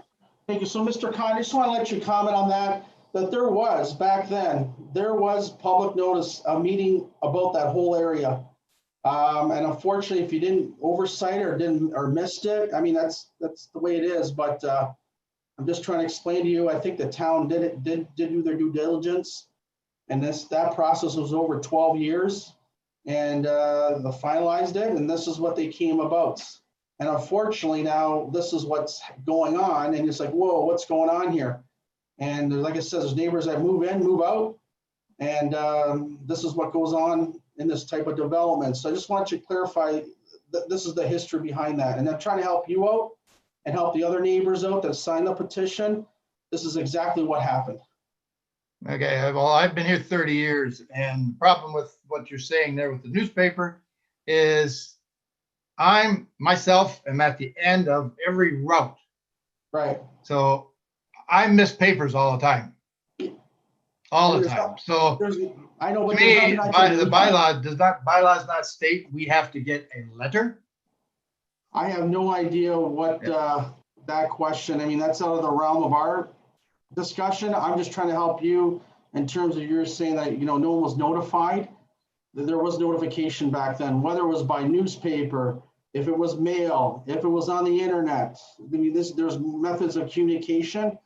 I'm not too sure how it was communicated back then, but I'm just telling you that from my research, there was a public meeting in the atrium and that whole development, and that's all I'm going to tell you. Was that the whole development of the area? Like, is that whole secondary plan? Yep. That the new one off of Spears? Spears. That was included? All the way down to Green Acres, that whole subdivision where Chris talked about on the other side of Walmart, that whole big area. there was a plan in a meeting for staff. I don't care. Did you want to respond to anything like that, or are you just? I just want to state that we're not really discussing the zoning amendment that occurred Right. 12 years ago. Right. Let's just keep on track of the minor variances at hand and. Right. That's all. I'm just trying to. We can't change council decisions, unfortunately. No, Nope, I'm you just can't. trying to say that that's the thing of the history behind it. Anyways, is there anybody else in the audience like to speak for or against the application? I'll take a look, Chair. So at this time, if anybody else would like to speak to the application, please indicate that to us. If you're joining by phone, you can press *9 or indicate to us on a computer by pressing the raise hand button.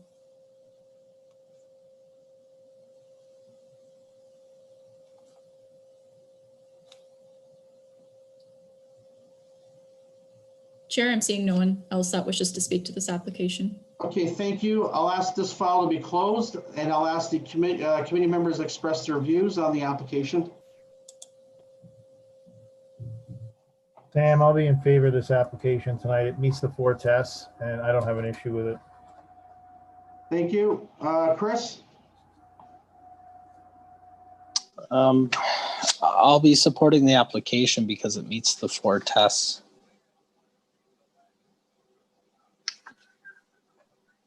Thank you. And I'll be supporting the application.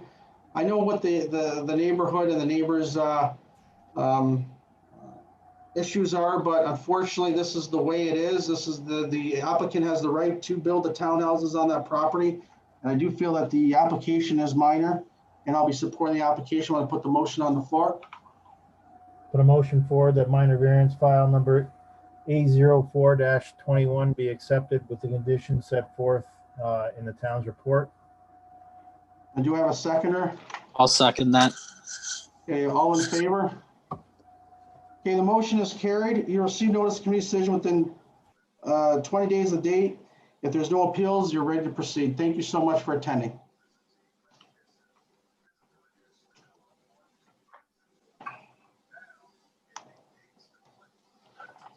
Okay, next application is minor variance file A05-21-357 Canfield Crescent. The applicant is Imperial Homes, Nick Fortuna. The owner is Royal Niagara Falls Estate Development Corp.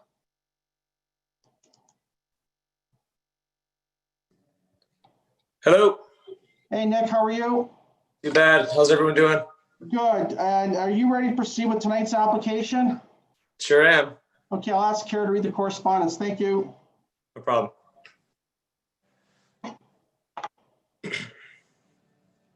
See if I can get these comments right. The purpose and effect of this application is to request an increase in lot coverage for the proposed construction of a 1-story single detached dwelling. Does it meet the 4 tests? The increase in lot coverage from 35 to 39% is minor. The plan provided by the applicant demonstrates that the proposed dwelling meets the setback regulations required of the R2 zone, which ensures that the proposed increase in lot coverage will not unduly impact adjacent properties. In meeting these setbacks, the proposal also maintains sufficient space to accommodate the proposed dwelling, amenity area, and parking. The variance is not anticipated to have an impact on surrounding properties. Given the property is zoned R2 and is designated low-density residential, the use of the property for residential development is considered desirable and appropriate use for the development. The general intent of the maximum lot coverage regulations in the zoning bylaw is to ensure that sufficient space is maintained on the lot to accommodate an appropriate size dwelling, amenity, and parking and servicing needs. Further, maximum lot coverage regulations ensure that abutting properties are not unduly impacted by the massing of new developments. This proposal meets this general intent. By meeting setback provisions required by the R2 zone, the proposal is able to maintain sufficient space to accommodate the proposed dwelling, amenity area, parking, and servicing. In addition, meeting these setback provisions ensures that adjacent properties will not experience undue massing impacts as a proposal for a 1-story dwelling, and massing impacts are not further reduced. The Douglastown Black Creek secondary plan states that lands designated as low-density residential shall be reserved for single detached, semi-detached, and duplex dwellings and uses accessory thereto. Additionally, the plan provides for a target of approximately 280 new low-density residential units. The proposal for a 1-story detached, single detached single detached dwelling corresponds with the reserved uses of the low-density residential designation, and approval of the requested variance will facilitate in the construction of new low-density residential units. Thus, it meets the intent of the general intent of the secondary plan. Planning staff support the variance. No comments from infrastructure, from building, from manager, community planning, from the drainage superintendent, from fire. There were comments from a neighbor at 3573, but it was more of an inquiry and his needs were satisfied. He had no further questions, and the Niagara Parks Commission had no comments, and Quadrico had no comments, and that concludes our comments on the application. Thanks, Kara. Nick, did you have any questions or comments on the application or the correspondence that Kara just read? No, nothing. Okay, do the committee members have any questions? I don't, Sam. And I have none. Mackenzie, can you check the virtual room or star 9 ask to see if anybody wants to comment on the application? Sure. At this time, I'd like to invite any attendees in the public waiting room to indicate to us that they'd like to speak to this application. If you're joining by phone, you can press star 9. If you're joining by computer, you can press the raise hand button at the bottom of your screen.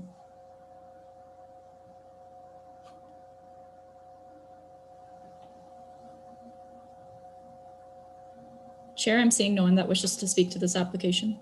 Okay, thank you so much. I'll ask that this file to be closed and ask committee members express their views and then put the motion on the floor. Sam, I'll be in favor of minor variance file number A-05-21. It meets the 4 tests and I don't have any issue with that. Thank you. And Chris? I'll be supporting the application as well for the same reasons. And I'll be supporting the application. If somebody wants to put the motion on the floor. Put a motion forward that minor variance file number A-05-21 be accepted with the conditions set forth in the planning department's reports. I'll second that. All in favor? Okay, the motion is carried. You receive a written notice of committee decision so long as no appeals are received within the next 20 days of this notice. Thank you so much, Nick, and take care. You as well. Have a good night, everyone. Thank you. Okay, next application is minor variance file A621. The address is 3247 Thunder Bay Road. The applicant is Jason Pizzacarola. The owner is Mark McKenzie.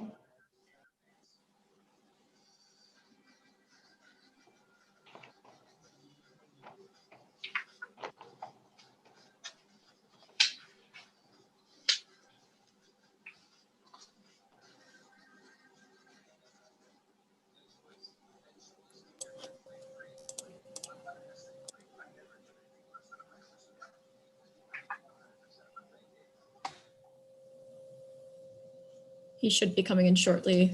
Just seems we're having a lag with him and his connection, potentially. Well, he's the only one left, right? You guys have 3 in a row.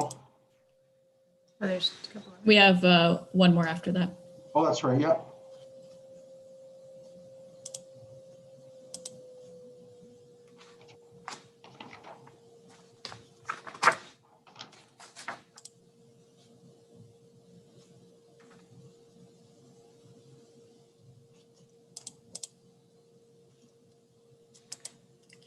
So it kicked him back into the attendee waiting room.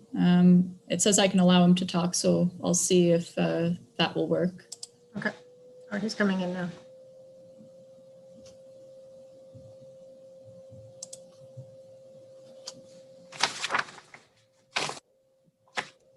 We just won't let him leave after this one. Hello? Hi, Jason. Okay, I switched to my cell phone because my computer's having a bit of an issue rejoining for some reason. Yeah, it's strange. Usually it's okay, so Can you hear me all right with that? we Yeah. can hear you. Jason, are you ready to proceed with the application? As long as you can do it. Okay, there you are. You ready to proceed with tonight's application? Yes, let me,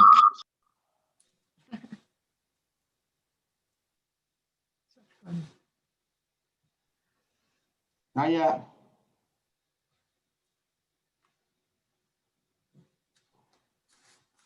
okay. Yep, there you go. Okay, Carrie, you can, you said yes to the application, right? You ready to proceed? Yeah, oh, I am. Okay, all right, then I'll ask Kara to read the correspondence. Thank you. The purpose and effect of this application is to request an increase to the maximum permitted height of a detached accessory building to a dwelling to permit the construction of a detached one-story garage. The request to permit an increase to maximum height for the proposed detached garage is minor. The owner is also constructing a new dwelling on the property that will be 8.82 meters in height. The proposed garage will appear ancillary to the main dwelling as it is lesser in height by 2.82 meters. The streetscape along Thunder Bay Road will not be negatively impacted as the proposed garage exceeds the minimum setback of 7.5 meters required in the WR zoning. It is similar to other properties along the Lake Erie waterfront.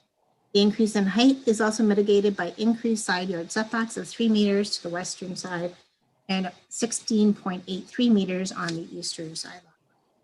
The proposal to construct an accessory building to a dwelling is an appropriate and desirable use for the area. The development proposal is similar in nature to other properties along Lake Erie shoreline and maintains the character of the area. The general intent of the zoning bylaw regulations that limit height of detached accessory structures is to ensure that the accessory structures appear ancillary to the primary resident use and that they are not used for human habitation. This intent is maintained as the proposed garage will be lesser in height than the dwelling and will appear ancillary to the dwelling. The proposed garage is 1 story in height and will not be used for human habitation. The land use designation permits accessory buildings to dwellings, and so this proposal meets the general intent of the official plan. No comments were received from engineering, from building, from the manager of community planning, from the drainage superintendent, from fire, from the Niagara Parks Commission, or from Cogeco. No objections were received from the Niagara Peninsula Conservation Authority either, and that concludes your comments with no conditions outlined in the plan. Thanks, Kara. Jason, do you have any comments on the application or the correspondence that Kara just read? Yeah, really, the garage with the size of the footprint, that height that's required in the zoning bylaw is pretty limiting in terms of the aesthetic of the structure. So it helps to make the garage, one, look nicer, and also the owners have to store. I think he's got a trailer that he brings into the garage, and it's a workshop, so a little extra height helps. That's it. Okay, thank you. The committee members have any questions for Jason? Comments, questions? None? Okay. Is there anyone in the audience, Mackenzie, would like to speak on this application? Sure, at this time I'd like, I do see somebody who just raised their hand, so I'll bring them in.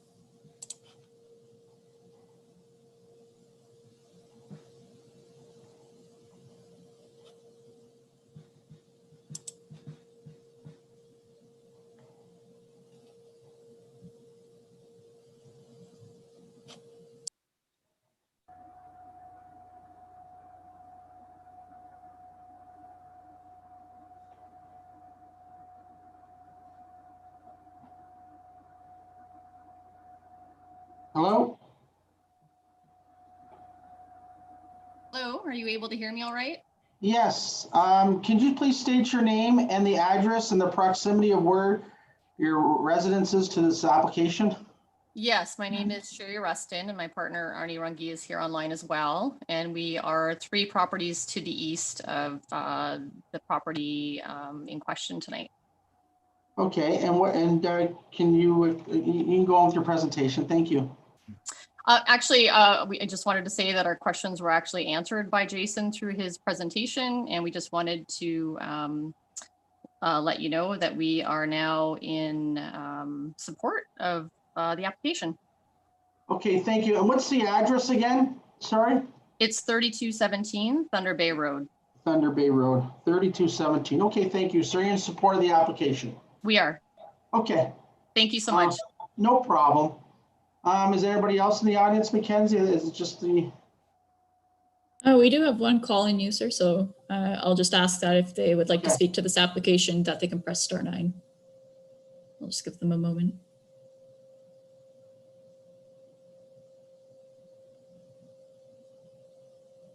Chair, I'm seeing no one else that wishes to speak to this application. Okay, thank you. I'll ask this file to be closed. Ask committee members to express their views. Pam, I'll be in favor of this minor variance tonight. It meets the 4 tests, and I don't have any issue with what's being proposed. Thank you. And Chris? I'll be supporting the application. It meets the 4 tests. Thank you. And I'll be supporting the application. It meets the 4 tests, and there's no questions about the application. So somebody wants to put the motion on the floor? A motion forward that minor variance file number A06-21 be accepted, and I don't believe there are any conditions on this tonight. Correct. Chris, seconder? I'll second that. All in favor? Okay, the motion is carried. You receive notice of committee decision. The decision becomes final so long no appeals are received within the 20 days of this notice. Thank you. Now, Jason, we're going to go to minor variance file A0721, 3660 Crystal Beach Drive. The applicant is Jason Pizza Corolla. The owner is Leslie Martin. And Jason, are you ready to proceed with tonight's application? I am.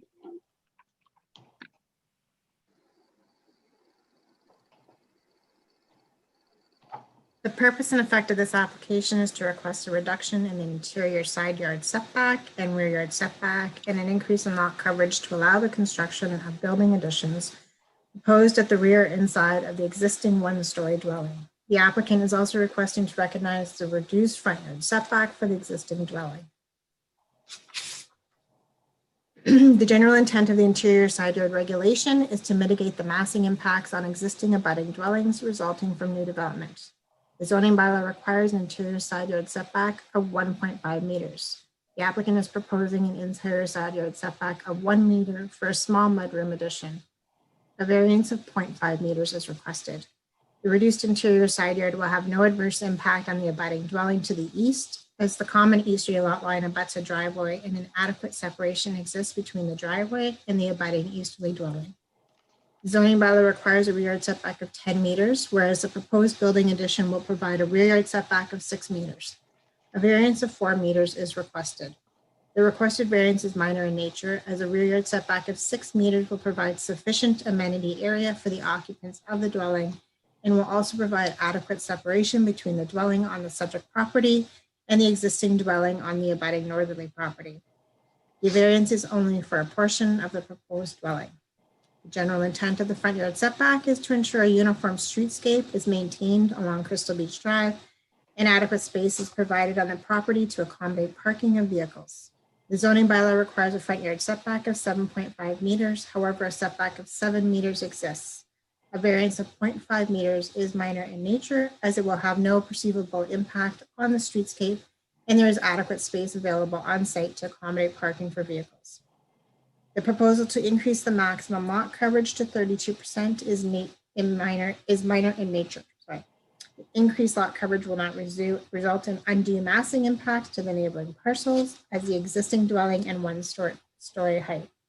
The proposal to construct building additions to the existing dwelling is appropriate and desirable for the area. The general intent of the interior side yard regulations is to mitigate massing impacts on existing dwellings resulting from new development. A reduction of 0.5 meters is fairly minor and will have minimal impact on the dwelling located on the abutting easterly property, as there is a generous separation between the proposed building addition and the existing dwelling on the abutting property. This variance is requested only for the proposed mudroom addition. The intent of the rear yard setback is to provide amenity area for residents and also ensure there is adequate separation between the adjacent buildings. The rear yard setback of 6 meters is to a portion of the dwelling will provide sufficient amenity area and will also provide a separation for the abutting northerly property. The general intent of the front yard setback regulation is to ensure that a uniform streetscape is maintained and that there is adequate space in the front yard to accommodate parking of vehicles. This proposal meets this intent, as a reduced front yard setback is existing and has achieved a level of compatibility with surrounding properties. Further, the site plan submitted with the application conforms and there is adequate area in the front yard to accommodate parking of 2 vehicles on the subject lands. The proposed variance to increase lot coverage of 35% is minor. The proposed building additions are limited to 1 story. This will prevent the dwelling from having undue massing impacts on the lot and surrounding area. The urban residential land use designation permits residential dwellings and generally aims to achieve compatibility between residential land uses. The proposed variances meets the intent of the official plan. Based on the above comments, planning staff support the variances.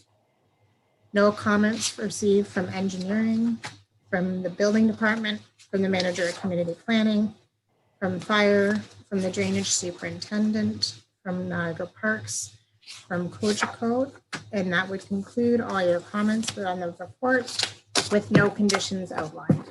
Thanks, Kara. Jason, do you have any comments on the correspondence that Kara just read?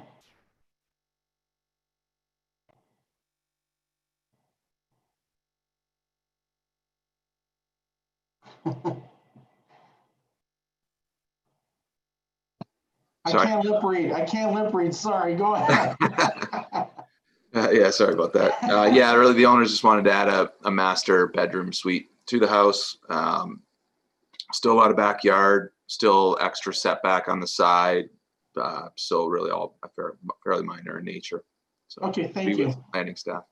Thanks. Do committee members have any questions or comments for the applicant? I have none. Is anybody in the audience, Mackenzie, like to, in the virtual room, or press *9 on the phone? Like to comment?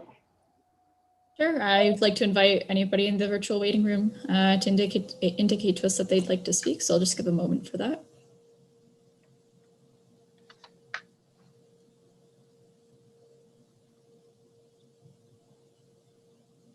Chair, I'm seeing no one that wishes to speak to this application. Thank you. I'll ask this file to be closed, ask committee members to express their views, and then put the motion on the floor. Sam, I'll be in favor of this minor variance again tonight. It meets the 4 tests and it doesn't, I don't see any issues with it at all again. Okay, thank you, David. Chris? I'll be supporting this application as it meets the 4 tests. And I'll be supporting the application based on the fact it does meet the 4 tests. If someone wants to put the motion on the floor. Put a motion forward that minor variance file number A07-21 be accepted, and this also has no conditions. And a seconder? I will second that. All in favor? Okay, the motion is carried, Jason. You'll receive notice committee decision. The decision becomes final so long no appeals are received within the next 20 days of this notice. And the last application tonight, and Dave, you guess you have a conflict, so we're going to ask you to leave the room and then we'll bring you back in for the final 3 things. Is that what we want to do, Kara? Okay. So minor variance file A0821, the address is 46 Murray Street. The applicant is Jason Pizza Corolla. The owner is Jack Kenny and Gail Spear. Where'd Jason go? It's actually not Jason. Oh, it isn't? No, it was originally he was helping them with this sketch, but he isn't actually. It's actually Gail Spear and Jack Kenny are representing themselves. Okay, didn't know that. Sorry about that. Thank you.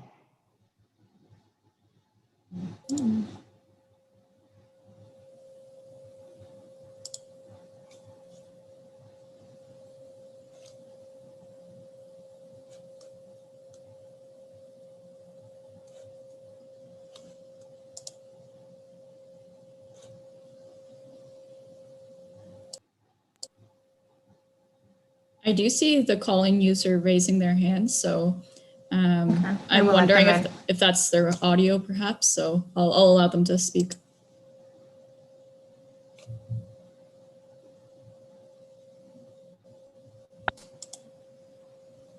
Hello? Hello? Hi, is this Gail? Hello, is this Gail is Spear? this is Jack Kenny. Hey, Jack. We were having computer.